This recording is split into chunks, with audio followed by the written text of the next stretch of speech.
10. Hear what the Lord says to you, people of Israel. This is what the Lord says. Do not learn the ways of the nations, or be terrified by signs in the heavens, though the nations are terrified by them.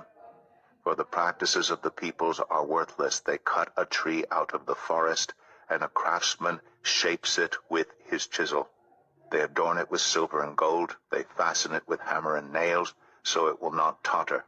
Like a scarecrow in a cucumber field, their idols cannot speak. They must be carried because they cannot walk. Do not fear them. They can do no harm, nor can they do any good. No one is like you, Lord. You are great, and your name is mighty in power. Who should not fear you, King of the nations? This is your due. Among all the wise leaders of the nations and in all their kingdoms, there is no one like you. They are all senseless and foolish. They are taught by worthless wooden idols. Hammered silver is brought from Tarshish, and gold from Uphaz. What the craftsman and goldsmith have made is then dressed in blue and purple, all made by skilled workers. But the Lord is the true God. He is the living God, the eternal King. When he is angry, the earth trembles. The nations cannot endure his wrath. Tell them this: these gods, who did not make the heavens and the earth, will perish from the earth and from under the heavens. But God made the earth by his power. He founded the world by his wisdom, and stretched out the heavens by his understanding. When he thunders, the waters in the heavens roar. He makes clouds rise from the ends of the earth. He sends lightning with the rain, and brings out the wind from his storehouses.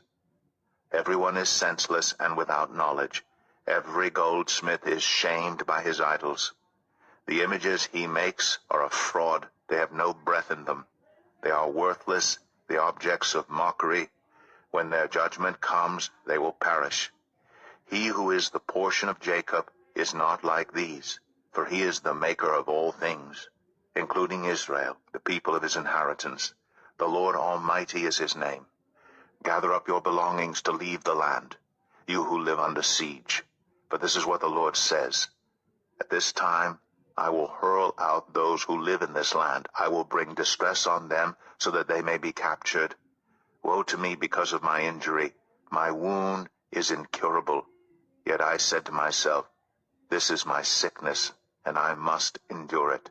My tent is destroyed. All its ropes are snapped.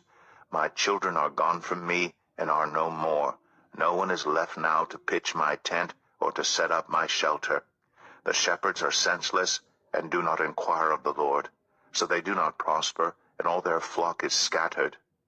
Listen, the report is coming, a great commotion from the land of the north. It will make the towns of Judah desolate, a haunt of jackals.